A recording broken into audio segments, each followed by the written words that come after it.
সুপ্রিয় দর্শক, আসসালামু আলাইকুম। আপনাদের সবাইকে স্বাগত জানাচ্ছি এখনকার আলোচনায়। আপনাদের সঙ্গে আছি আমি সিরাজুল ইসলাম। দর্শক, ইরানকে কেন্দ্র করে অনেকগুলো ঘটনা আছে, খুবই গুরুত্বপূর্ণ ঘটনা। যেমন আমেরিকা কিন্তু ইরানের উপরে নতুন করে হামলা চালিয়েছে। ইরানের অন্তত 3টি শহরে হামলা চালিয়েছে আমেরিকা, এবং কিশ দ্বীপে একটি বেসামরিক পরিবারের 3 সদস্য, স্বামী স্ত্রী এবং তাদের 2 বছরের একটি মেয়ে মারা গেছে। এরপরে সৌদি আরবে প্রিন্স সুলতান এয়ারবেজে হামলা হয়েছে, সেখানে ক্ষেপণাস্ত্র হামলা হয়েছে। এছাড়া সৌদি আরব ইরাকের উপর হামলা চালিয়েছে। ইরাকের প্রতিরোধকামী সংগঠন এর প্রতিশোধ নেওয়ার ঘোষণা দিয়েছে। ইরাকে যে হামলা চালিয়েছে সৌদি আরব এবং আমেরিকা মিলে, তাতে তো ইরানের আইআরজিসির 4 সদস্য তারা কিন্তু মারা গেছেন। এপাশে সবচেয়ে বড় ঘটনা যেটা, নতুন করে খবর বের হয়েছে 56 ঘন্টায় চায়না থেকে 16টি কার্গো বিমানে করে অস্ত্র এসেছে ইরানে। তার ভেতরে সবচেয়ে বেশি গুরুত্বপূর্ণ যে অস্ত্র, সেটি হচ্ছে কাঁধে রেখে ফায়ার করা যায় এরকম ছোট মিসাইল লঞ্চার, যে মিসাইল লঞ্চারগুলো ইরানের জন্য এই মুহূর্তে খুবই কার্যকরী হবে। এছাড়া ড্রোন এবং আরও অন্যান্য অস্ত্র আছে বলে বলা হচ্ছে। 16টি কার্গো বিমানে এসেছে। এদিকে তুরস্ক, আমি গত 2-3 দিন আগে খবর দিয়েছিলাম, চীন থেকে তারা J-10C যুদ্ধ বিমান কিনবে।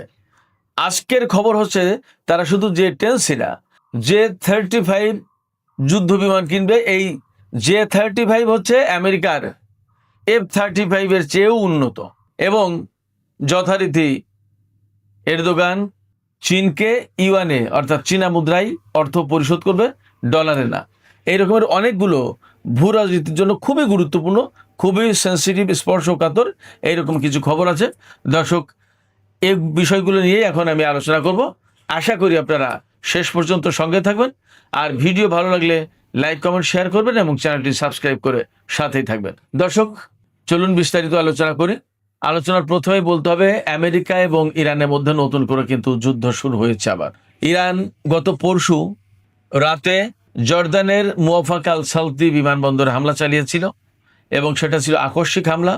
এবং ওই হামলা ছিল ইরানের পক্ষ থেকে বলা যায় ভিন্নতর হামলা। কেন ভিন্নতর হামলা বলছি? ভিন্নতর হামলা বলছি এই কারণে, ইরান এতদিন যুদ্ধ করেছে আমেরিকার সাথে, আমেরিকা হামলা চালিয়েছে, তার জবাব দিয়েছে ইরান। আর গত পরশু রাতে যে হামলা করেছে ইরান আপনার জর্দানের মুওয়াফাক আল সালতি বিমানবন্দরে, সেই হামলাটা ছিল কিন্তু ইরানের পক্ষ থেকে, অর্থাৎ আমেরিকা না করার পরেও 3-4 দিন যুদ্ধ বন্ধ থাকার পরে কিন্তু হঠাৎ করে ইরান জর্দানের ওই বিমানবন্দরে হামলা চালিয়েছিল। তার মানে দাঁড়াচ্ছে ইরান কিন্তু তার যুদ্ধের নেচার এবং প্যাটার্ন পাল্টে ফেলল। এতদিন ছিল প্রতিরোধমূলক, এখন হলো আক্রমণাত্মক। এটা কিন্তু ইরানের পক্ষ থেকে সম্ভবত একটা বড় রকমের সিগন্যাল। এবং এর পাশে তো বলাই হচ্ছে যে ইরানের পক্ষ থেকে আমেরিকা এবং ইসরায়েল যে যুদ্ধ পরিকল্পনা করছে, সেই যুদ্ধ পরিকল্পনা বানচাল করার জন্য ইরানের পক্ষ থেকে তো প্রস্তুতি নেওয়া হচ্ছে, এটা তো একটা বিষয়। এছাড়া হরমুজ প্রণালী যে করেই হোক ইরান তার হাতে রাখবেই, কোনো মতেই ছাড়বে না। অতএব তার প্রস্তুতি কিন্তু সে সেইভাবেই নিচ্ছে। এটা গেল আর একটা দিক। আর সবচেয়ে বড় যে দিক, সেটা হচ্ছে যে ইরান এই হামলার মধ্য দিয়ে আমেরিকাকে এই মেসেজ দিল যে তোমরা মারলে আমরা মারবো, এই দিন শেষ, সম্ভবত এমন মেসেজ দিল। অর্থাৎ আমরা প্রয়োজন মতো, আমাদের যখন প্রয়োজন তখন আমরা যুদ্ধ করতে পারি, তোমাদের উপর হামলা চালাতে পারি। এবং ইরানের পক্ষ থেকে কিন্তু একটা কথা বলা হয়েছে যে যুদ্ধ শুরু করেছে আমেরিকা, তারা যুদ্ধ শেষ করতে পারবে না, যুদ্ধ শেষ করব আমরা, অর্থাৎ ইরান।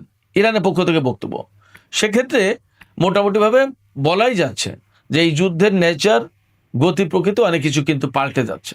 এদিকে সৌদি আরব যে যুদ্ধে জড়িয়ে গেল, তাতে কি দাঁড়ালো? এই কয়েকদিনের ভেতরেই সৌদি আরব, ইয়েমেন, ইউক্রেন, এই সমস্ত দেশ কিন্তু যুদ্ধে জড়িয়ে গেল।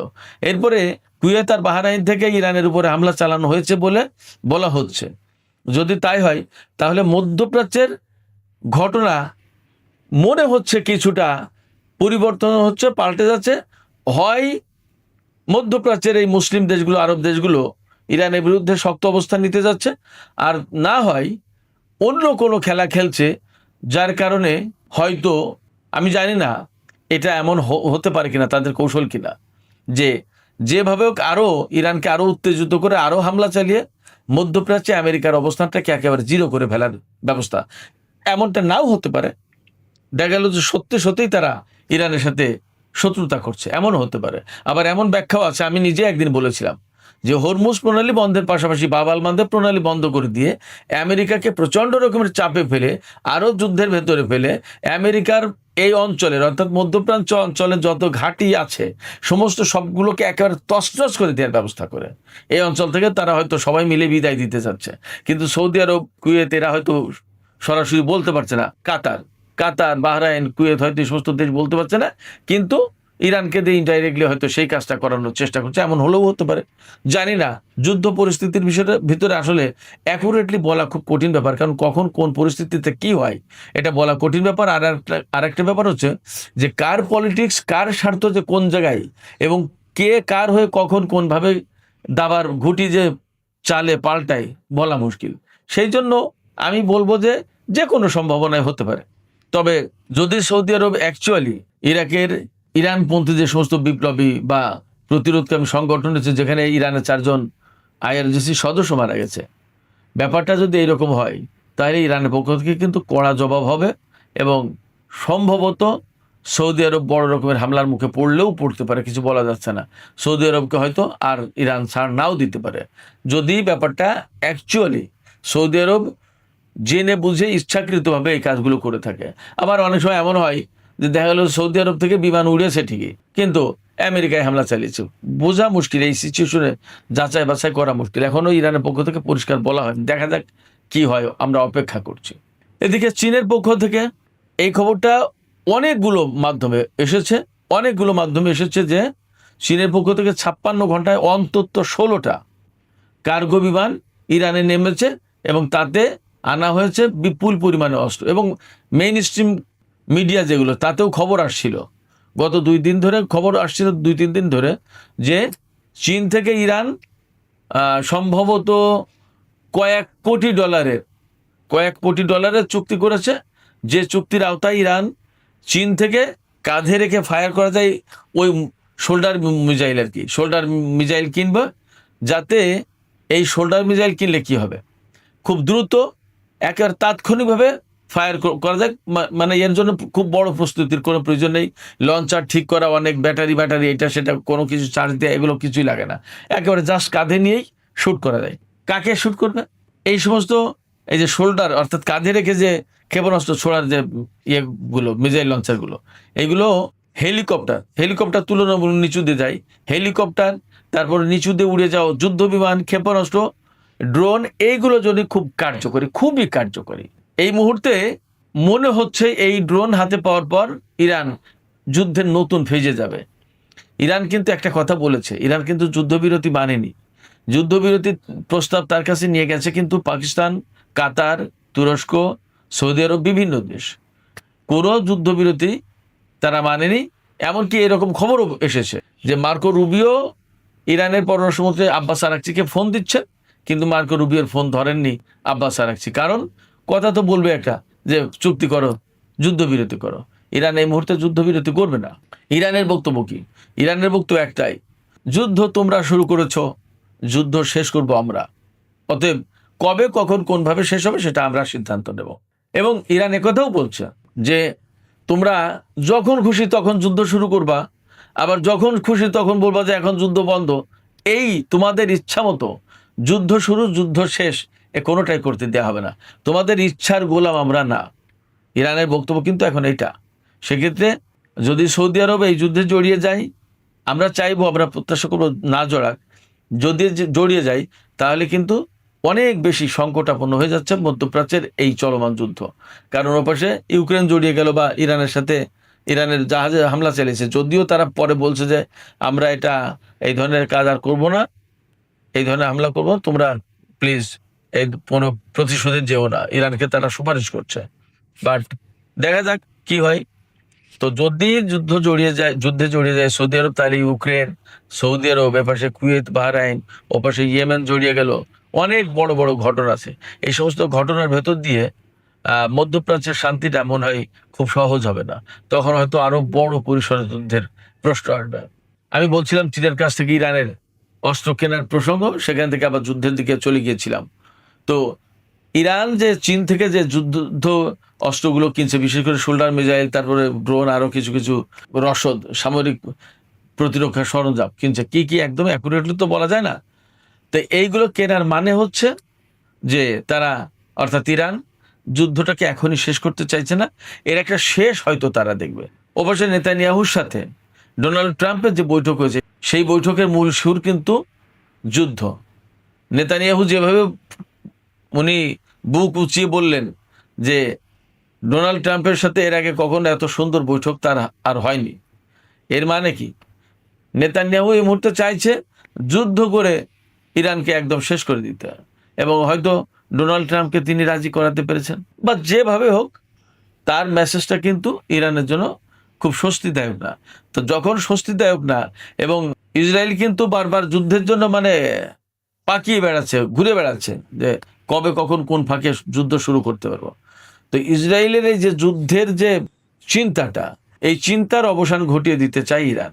তার মানে নতুন করে যদি আমেরিকা এবং ইসরায়েল ইরানের উপর হামলা চালায়, আজকে তো হামলা হয়েও গেল, তাতে মনে হচ্ছে এই যুদ্ধ অনেক প্রলম্বিত হবে, এবং এই যুদ্ধই সম্ভবত চূড়ান্ত যুদ্ধের দিকে যাচ্ছে। ইরান এখনই আমেরিকার সাথে মীমাংসা করবে না, হয়তো সামরিক উপায়েই ফয়সালা হবে। সুপ্রিয় দর্শক, এর পাশে আমি শিরোনামের দিকে বলেছিলাম যে তুরস্ক চীনের কাছ থেকে শুধু J-10 না, J-35 পঞ্চম প্রজন্মের বিমান কিনবে। এই বিমান আমেরিকার যে F-35 যে যুদ্ধ বিমান, তার চেয়েও কার্যকর এবং আধুনিক। এবং চীন তো এখন প্রযুক্তিতে কোথায় চলে গেছে এবং কতটুকু কি, এটা আমার চেয়ে আপনারা সবাই হয়তো বেশি জানেন। অতএব চীনের যে J-10C বিমান, ভারতের বিরুদ্ধে যুদ্ধে চীন দেখিয়েছিল এর কার্যকারিতা, সেই J-10C বিমান শুধু কিনবে না, J-35 চীনের হাতে সবচেয়ে আধুনিক যে বিমানটা, সেই বিমানও কিনবে তুরস্ক, এমন খবরই পাওয়া যাচ্ছে। এবং বলা হচ্ছে যে তুরস্ক চীনকে এই বিমান কেনা বাবদ যে অর্থ দেবে, সেই অর্থ দেবে ডলারে না, ইউয়ানে, চীনা মুদ্রায়। তার মানে ডলারাইজেশন যে প্রক্রিয়া, সেই প্রক্রিয়ায় তুরস্ক একদম ওপেনলি ইন্টারন্যাশনালি জড়িয়ে গেল। এবং তুরস্ক কেন চীনের কাছ থেকে J-35 এই যুদ্ধ বিমান কিনতে চাচ্ছে, তার মূল কারণ হলো আমেরিকার সাথে যে F-35 যুদ্ধ বিমান কেনার যে চুক্তি ছিল তুরস্কের, আমেরিকা তো সেই যুদ্ধ বিমান দিল না। এবং খুব সম্প্রতি ডোনাল্ড ট্রাম্প বলেছিলেন যে তুরস্ককে ওই বিমান দেওয়া হবে। পরবর্তীতে খবর আসছে যে মার্কিন কংগ্রেস এই অনুমোদন দিচ্ছে না, অর্থাৎ তুরস্ক যুদ্ধ বিমান পাবে না, F-35 যুদ্ধ বিমান। তো রজব তাইব এরদোগান এখান থেকে খানিকটা রাগান্বিত হয়ে তিনি বলছেন, ঠিক আছে, যদি তাই না দেয় তো থাক, রাশিয়ার কাছ থেকে S-400 কিনেছি, আর চীনের কাছ থেকে কিনবো এবার J-10C এবং J-35 যুদ্ধ বিমান। আমেরিকা না দেয় থাক, অর্থাৎ আমেরিকাকে একটা বড় রকমের চাপে ফেলা। এখন আমেরিকা যতই চাপে পড়ুক, যতক্ষণ পর্যন্ত নেতানিয়াহু না বলছে যে ঠিক আছে তুরস্ককে এই বিমান দেন, ততক্ষণ পর্যন্ত আমেরিকা দেবে না, আমার ব্যক্তিগত ধারণা বা বিশ্বাস। সেক্ষেত্রে হয়তো তুরস্ক চীনের কাছ থেকে J-10C এবং J-35 কিনবে। তাতে ভূরাজনীতি, মধ্যপ্রাচ্যের ভূরাজনীতিতে বিশেষ করে বিরাট বড় রকমের একটা পরিবর্তন আসবে, এবং ক্রমেই নেটো জোট থেকে আমেরিকা থেকে তুরস্ক সরে যাবে বা যাচ্ছে, এই বিষয়টা আরো পরিষ্কার হয়ে উঠবে। সুপ্রিয় দর্শক, আমি আলোচনা শেষ করবো। আলোচনা শেষের আগে এইটুকু বলি যে এই যে নতুন করে যুদ্ধ শুরু হলো, সৌদি আরবের উপর হামলা, প্রিন্স সুলতান এয়ারবেজে হামলা, এবং ইরানের উপর হামলা, তারপরে জর্দানে হামলা, ইরাকে হামলা, ইয়েমেন যুদ্ধে জড়িয়ে গেল, এই যে যুদ্ধের পরিধি বাড়ছে, এতে কিন্তু নতুন করে তেলের দাম আবার বেড়েছে, এবং আবার $100 কাছাকাছি চলে গেছে তেলের দাম। সেক্ষেত্রে ডোনাল্ড ট্রাম্প এবং আমেরিকা যা আসলে কি করছে আমরা জানি না, তবে তারা যে বিপদে পড়বে এবং আমরা সবাই বিপদে পড়বে এই যুদ্ধের কারণে, নতুন করে তেলের দাম আবার বেড়ে যাচ্ছে, এটা একদম পরিষ্কার। এই জায়গা থেকে আমি ব্যক্তিগতভাবে মনে করি যে আমেরিকার অবশ্যই সরে আসা উচিত, এই যুদ্ধ বন্ধের জন্য যা করা উচিত তাই করতে হবে। অহেতুক ইরানের সাথে ঝগড়া বাঁধিয়ে বা ঝগড়া বাড়িয়ে লাভ নেই। তো সুপ্রিয় দর্শক, এখনকার আলোচনা এখানে শেষ করতে চাইছি।